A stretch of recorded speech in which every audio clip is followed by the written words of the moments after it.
YCP సర్కారు అవలంబిస్తున్న తీరుపై TDP అధినేత చంద్రబాబు మండిపడ్డారు. దొంగ ఓట్ల చేరికపై చంద్రగిరి నియోజకవర్గంలో చేస్తున్న పోరాటానికి ఆయన మద్దతు తెలిపారు. స్వయంగా ఎన్నికల సంఘం అధికారులపై ఆగ్రహం ప్రభుత్వం పట్టించుకోవటం లేదన్నారు. అవకతవకలకు పాల్పడిన వారిని ఎవరైనా వదలబోమన్నారు చంద్రబాబు. ఓటర్ లిస్ట్ అనేది ఎన్నికల అధికారులు తయారు చేస్తారు. రాజకీయ పార్టీలు ప్రచారం చేసి ఓట్లు వేయించిన ప్రయత్నం చేస్తారు. కానీ ఈరోజు దుర్మార్గం ఏంటంటే ఎక్కడ చూసినా దొంగ ఓట్లు చేర్పించడం, తెలుగుదేశం పార్టీ సానుభూతి పరుల ఓట్లు తీసేయడం, ఎక్కడికక్కడ ఇది ఒక మాటలో చెప్పాలంటే ఇష్టానుసారంగా చేసే పరిస్థితికి వచ్చారు. చంద్రగిరి నియోజకవర్గం దీనికి ఒక కేస్ స్టడీగా ఎన్నికల కమిషన్ కూడా తయారయ్యే పరిస్థితి వచ్చింది. ఎన్నికల కమిషన్ తిరుపతి కలెక్టర్ పైన, అదే మరి ఎస్పీల పైన, ఇద్దరి పైన చాలా కోపడ్డారు. పోయినసారి పార్లమెంట్ ఎలక్షన్లో అవకతవకలు జరిగాయి, మీరేమి యాక్షన్ తీసుకున్నారు, మీకు ఏదైనా ఇష్టం లేకపోతే రాజీనామా చేసి వాళ్ళని లీవ్ పెట్టేసి వెళ్తే కానీ అవకతవకలు జరిగితే చాలా సీరియస్గా ఉంటుంది అని చాలా స్పష్టంగా చెప్పారు. అరాచకాలు ఏ స్థాయికి వెళ్ళాయంటే, నేను 45 ఏళ్ళు నా రాజకీయ జీవితంలో ఎప్పుడు ఇలాంటి నేరస్తుల్ని, దొంగల్ని నేను ఎప్పుడు చూడలేదు. ఆ స్థాయికి వెళ్ళిపోయారు వీళ్ళు. దీనికి 6 మండలాలు ఉన్నాయి. ఈ యొక్క దీనికి నియోజకవర్గానికి సరౌండెడ్ బై 11 నియోజకవర్గాలు. ఇటు తిరుపతి, కాళహస్తి, లహండగిరి, పక్కన వస్తే జిడినూరు, పూతలపట్టు, పుంగునూరు, ఆ పక్క పీలేరు, పక్కన రాయచోటి, ఇంకో పక్క రజంపేట, ఇవన్నీ వస్తున్నాయి.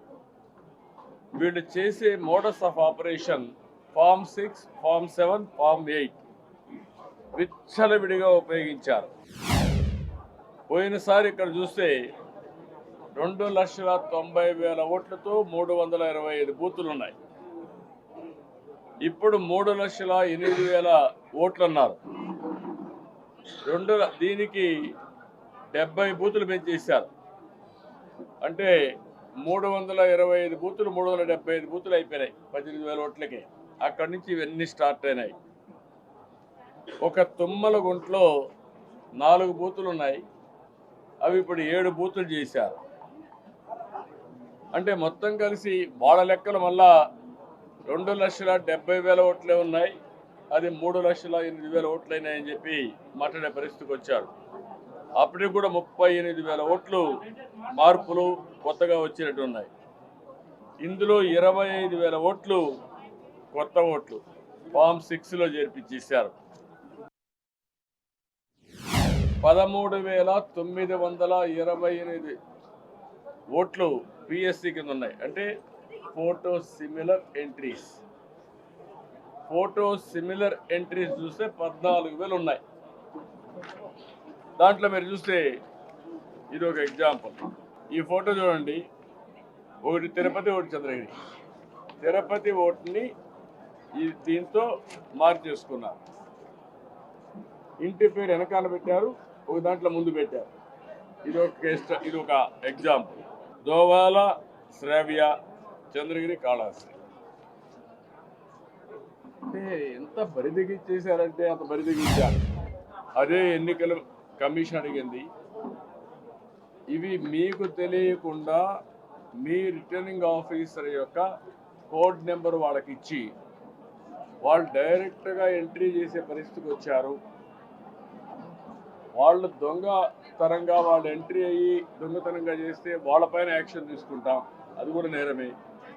కానీ మీ యొక్క పాస్వర్డ్ వాళ్ళకి ఇచ్చి వాళ్ళు డైరెక్ట్గా ఎంట్రీ చేసుకునే పరిస్థితి వస్తే వేర్ ఆర్ వి గోయింగ్? అది చట్ట ప్రకారం మీరు చేయండి. మీరు చట్టాన్ని ఉల్లంఘించి మీ ఇష్ట ప్రకారం చేస్తే చట్ట ప్రకారంగా మిమ్మల్ని బోనెక్కిస్తాం, వదిలిపెట్టాం. ఈ రోజు నుంచి కూడా చెప్తున్నా, ఎన్నికల కమిషన్స్కి ఇవ్వాల్సిన ఇస్తాం.